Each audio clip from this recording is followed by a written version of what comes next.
As conversas hierofânicas com Adriano Scandolara. Adriano Scandolara, poeta, tradutor. Mas essas definições são terríveis, né? São pequenas mortes, eu acho. Falar o que a pessoa é o que você faz, né? É o que a gente faz. É a aura, vamos dizer assim. A aura funcional, vamos dizer assim, né? De todos nós. Adriano, por que você escolheu a poesia, ou foi escolhido pela poesia?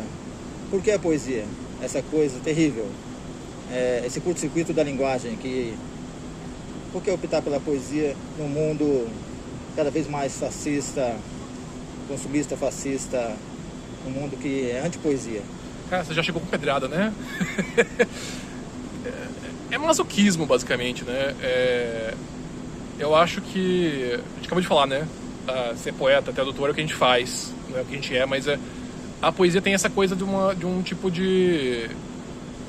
Não vamos usar, sei lá, não vamos usar uma metafísica de você nasce poeta, coisa assim, mas tem uma coisa de um impulso interno, né, pra esse tipo de coisa. Porque não é por dinheiro, não é por fama, porque a gente gosta muito disso. E não é só gostar, né, gostar é uma coisa muito besta também, né? A gente gosta, né, eu gosto também de, né, sorvete, eu gosto de, né, esse tipo de coisa. Mas... é um impulso para lidar com a linguagem, é um impulso para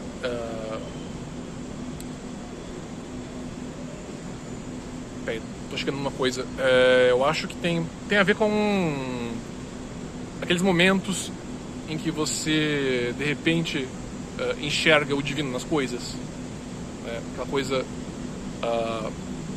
teofânica, a coisa do... de repente, né, cai o véu e você vê ali, né, um mundo no grão de areia, né, esse tipo de coisa, como dizia o Blake. E quando você tem essa experiência, né, é uma experiência que deixa a gente obcecado, né? A gente vive administrando os véus o tempo todo, né? Sim. E você está morando em São Paulo há pouco tempo. Quanto tempo você está em São Paulo? Desde 2018, comecei em 2018. Como é que você... O que você diria sobre São Paulo nesse tempo todo que você está aqui? Mais de 5 anos, né? Mais ou menos. Cara, é uma cidade monstruosa. A minha definição de São Paulo é um lugar monstruoso. Assim, né, pra bem ou pra mal, né? É como uma qualidade assim, neutra, né? É um lugar monstruoso. É um lugar que você chega e te engole. E esse é o primeiro livro que você escreveu em São Paulo, ou o segundo? Mostra o livro aí. Deixa eu mostrar aqui. Minguante. Pois é, ele é o... Cara, na verdade, assim... Minguante saiu pela Ofícios Terrestres. Na verdade, o Minguante, eu escrevi parte dele em Curitiba ainda, né? Eu ainda morava em Curitiba. E muitos poemas começaram como parte do... Assim, poemas que não entraram no Líder de Lixo, né? Que é meu primeiro livro, que saiu pela Patuá, daqui de São Paulo também. Qual o nome do primeiro livro? Líder de Lixo. Tem a ver com São Paulo, isso aí. Saiu pela Patuá, saiu pela, né, uma editora paulista. Paulistana. E... né, tinha muitos poemas que não entravam nesse livro, que não tinham outra vibe. E aí eu fui juntando ao longo de 7 anos esses poemas. E foram sendo poemas novos, né? Fui revendo, fui reestruturando. Eu tava ainda editando os poemas na semana antes de entregar o arquivo final. Que tinha coisa que eu olhava e falava, não tá bom ainda. Né? Então sim, de certa forma... não está bom ainda? Se bem que a gente pode dizer que o não está bom ainda é metade da poesia publicada no mundo. Tem aquele clichê, né, de que você nunca termina, né, a obra de arte, você só desiste. Né? Então, tem um ponto em que parava de incomodar. Né? Então, talvez daqui a uns 10 anos eu olhe de novo e penso, putz, não, dava pra mexer mais. Mas, uma hora se você desapega, eu acho. Né? Tem uma coisa de desapego com o livro. E o Minguante é meio que meu retorno à poesia normal. Né? Porque... O que seria a poesia normal? O lirismo, né? A poesia lírica, né? Aquele poema que lírica, você... que tem o eu e tal. Tem o eu, tem aquela coisa daqueles recortes, mas né? O eu lírico é o contrário do eu no shopping center. Isso. Tem aquela coisa dos recortes, né? A poesia... né? O poema com começo, né? E fim, né? Porque antes do Minguante, eu publiquei o Parsona, que foi o meu livro de poesia experimental, conceitual, né? Que eu mexi com o Bilac, né? Fui lá falando aquelas coisas de trabalho de Erasure, esse tipo de brincadeira textual. Então não é um poema normal. E antes teve o Momo, né? O Momo Rei, que é um poema narrativo, é um poema mais esquisito. Então agora é um retorno para a lírica. Qual seria o lugar da lírica hoje? O Pasolini tem uma biografia dele, do Luiz Nazário, chamada, acho que é Orfeu na Sociedade Industrial, uma coisa assim. Mas qual seria o lugar da lírica? Cara, a lírica é uma coisa meio... Eu vejo como meio que um impulso humano, assim, mesmo que as pessoas não leiam poesia, né? Poesia, né? Poesia no contexto atual, o pessoal pensa, né, em lírica, né? Mesmo que a pessoa não lê poesia, tem aquela coisa tipo, do impulso do adolescente de ouvir uma música e sentir aquilo ressonar, né? Então uma coisa assim próxima do mundo teológico e do mundo da dimensão criminal, assim, lírica confessional, não parece uma coisa assim que é um crime, uma religião, próximo assim, né? A gente tem que fugir disso, né? Mas é colocado nesse lugar um pouco, né? Cara, eu vejo muito da literatura desde o final do 19, da literatura como meio que um substituto para religião, pro espiritual. Então, principalmente a poesia, né? Principalmente a poesia. É o perigo que a poesia corre, né? De virar uma religião. Sim. O pessoal fala, tipo, a religião da poesia, o altar da poesia, os sacrifícios para a poesia. Que é muito de um tipo de culto a, digamos, a autenticidade. É uma coisa meio que... Mas esse eu lírico, que você voltou a ele aí, que ele está nos outros livros também, mas é coadjuvante, ou está ali como está falando da palavra halo, agora como halo. Não tem nada a ver com a autoficção, né? Ou tem a ver com a autoficção? As pessoas estão me perguntando direto isso agora. Porra, essa é uma boa pergunta. A autoficção é uma dobra falhada para mim, uma dobra que falha para mim. Eu não gosto muito de autoficção. Eu acho... não tenho muito interesse em literatura de autoficção. Mas é difícil a gente fugir também, né? Da vida. É difícil fugir desse lado das coisas que acontecem com a gente. E botar isso na... Acho que a autoficção é justamente o que eu estava falando do véu. É um véu a mais. É um véu a mais. Talvez a poesia seja uma forma de a gente resistir a isso, de não mergulhar tanto no próprio umbigo. Ou rasgar o véu, né? Não é nem assim, rasgar mesmo o véu. Sim, daquela E aí, puxada. de alguma modo, suportar, né? Enfrentar a visão, ter um confronto com a visão, né? E com a voz das coisas, vamos dizer assim, no sentido rodeliniano, né? Talvez. Se bem que o Rodelin falava, os antigos querem dizer uma coisa que Spinoza, é uma coisa que tem que ser pensada ainda. É que eu penso, tem a coisa muito da autoficção é um mergulho no umbigo, né? É uma coisa... Que é o pior abismo que existe, o abismo fechado. E talvez o lírico tenha um impulso parecido no começo, mas em vez disso a gente mergulha na linguagem.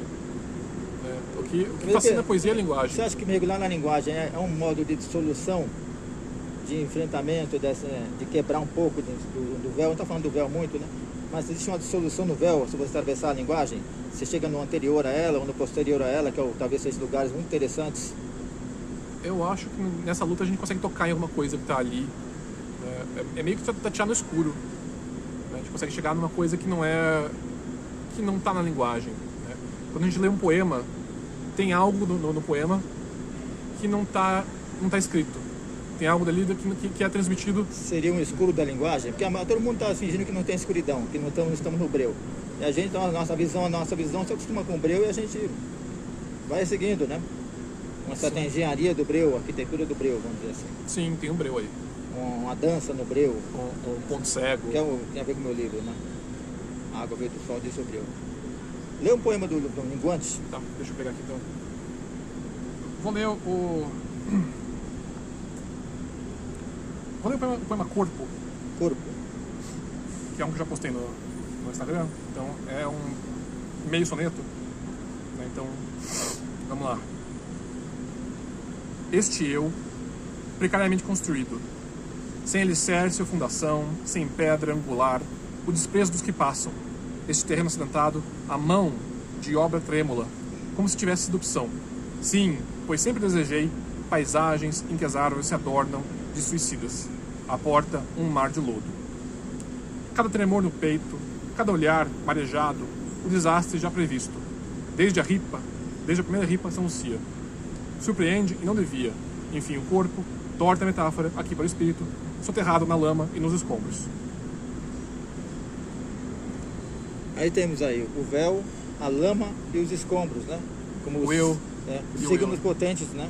Onde o eu vive hoje.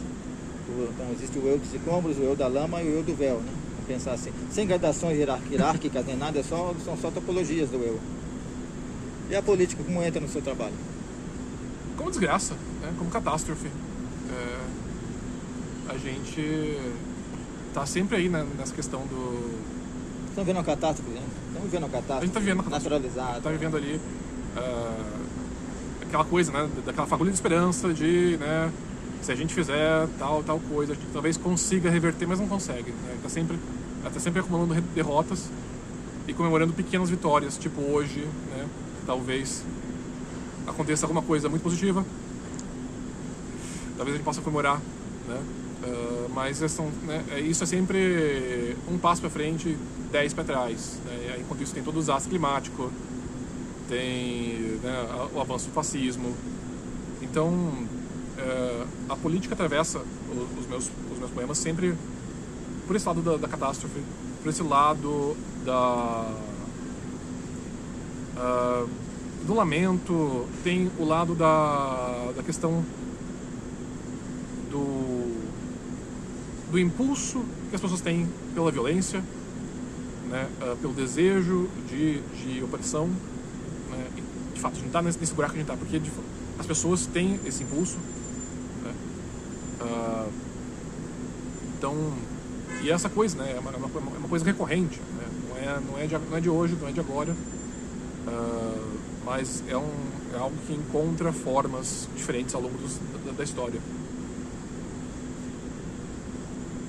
A metáfora. Eu também gosto de usar metáfora e tal. Como você vê o uso da metáfora no seu poema? É importante, né? É a base. Você trabalha racionalmente a metáfora? Ou ela vem como Às vezes vem. vislumbre? Às vezes vem coisa, já veio coisa em sonho. Eu acho que todo poeta já escreveu coisa que veio em sonho. Mas eu sou muito racional, eu sou muito cerebral em escrever poesia. Então a minha forma de escrever é sentando ali, né, em contato com o texto e burilando o texto. Mas sempre tem um cerne, ele sempre tem um âmago que é não racional. É algo que vem de algum outro lugar, é uma imagem que pega ali e às vezes não é muito claro o que ela quer dizer, às vezes não é muito claro o que ela, né, o que ela faz, mas tem ali algum poder de fisgar a gente, né, de pegar, de entrar em ressonância. Eu gosto muito da metáfora da ressonância. Eu também, eu acho que a ressonância é o Xingu dos poetas, eu acho. Qual é o maior problema da poesia brasileira contemporânea? Eu ia falar brasileira, porque é uma língua que quase ninguém conhece, mas vamos lá. Qual seria o maior problema da poesia contemporânea? Olha, essa é braba. Porque você tem uma página que a gente não sabe, né? Você tem aquela página da poesia, né? Olha, da má poesia, vamos dizer assim, que não é poesia ruim, às vezes, né? Uma poesia pode ser uma poesia que tem um efeito satírico, cômico, voluntário. A coisa que eu acho que é o pior mal contemporâneo é a panelinha. Né? Panelinha, né? A panelinha tipo de você... porque você é amigo de fulano que tem, né, um papel na editora tal de prestígio e aí, né, a gente esperaria que as pessoas tivessem ali algum tipo de vamos dizer assim, algum tipo de imparcialidade, né, não vou publicar o cara fulano porque ele é meu amigo, vou publicar porque ele é um bom poeta, mas óbvio, né, o que é um bom poeta, óbvio que já é um problema aí, mas a gente vê isso nos prêmios, né, a gente vê esse favoritismo. Eu estava dizendo um dia desse, se eu ganhar um prêmio, eu vou perguntar o que eu fiz de errado para ganhar esse prêmio. Com frequência, né? Não tem crítica, né? Parece que os prêmios estão no lugar da crítica, né? Sim. E a crítica é despotencializada, né? A crítica parece até a democracia, é só virou um conceito de fundo. Então, eu acho que isso é óbvio que não é um problema específica da poesia, é um problema generalizado, né? Todo lugar, qualquer área que você for ver, vai ter ali, né, grupos que controlam as coisas. E... Então, nossa sorte, nós somos caipira ainda, né? Todos nós somos pica-piau. Eu sou do interior, né? Eu também, do interior do Paraná. eu sou um caiçara bem capial mesmo. Eu fico Então... pensando nisso, né? A gente até consegue pegar as formas, né, eurocêntricas de escrita, esculhambar, bagunçar bastante, até melhorar, aprimorar. O nosso português é melhor que o português de Portugal, não sei. Se não for melhor, né, pelo menos tem mais graça. Ele tem é mais menos, tempero. é um português menos, assim, espinhoso, né? Sim. Tem mais tempero, né? Comida de gringo não tem nada contra os portugueses. Eu adoro os portugueses, amo Portugal e tudo, né? Todo esse país fantástico do Fernando Pessoa, que transformou a vida dele em poesia, né? Sim. E Guilherme Brandão, Lançol. Tem um contra Portugal que eu acho maravilhoso. Como tem um contra Brasil que eu acho horrível. Entendeu? E para encerrar é o seguinte, é uma coisa que eu perguntava no meu outro programa aqui no Invisível, vou perguntar nesse. Para quem, como nós, né, escolheu a poesia, se dedicar à poesia, você se dedica também à tradução, mas fica para outro momento. Tradução é para ganhar dinheiro. Mas a tradução virou a grande questão do nosso século. A tradução é a questão principal de tudo, das relações, dos afetos e tudo. O que você diria para um jovem poeta, uma jovem poeta que está começando? Não ser um conselho, assim, uma espécie de vaticínio também, pode ser um vaticínio. Eu acho que eu sempre volto nisso, porque quando eu estava começando, o que fez toda a diferença para mim foi o Escamando, né? Foi a gente ter um grupo ali de pessoas com interesses afins de escrever poesia e com uma franqueza radical na hora de engajar com o poema, né? Então, é importante você encontrar um grupo de pessoas que tenham interesse em poesia, né, que leia poemas e que tenha ali essa franqueza, a capacidade de você olhar, né, ler um poema do coleguinha, né, e não é porque você é meu amigo, gosto muito de você, que poema bonito, mas não, de fato pegar lá e falar, olha, acho que isso aqui não funciona, essa metáfora aqui tá ruim, isso aqui parece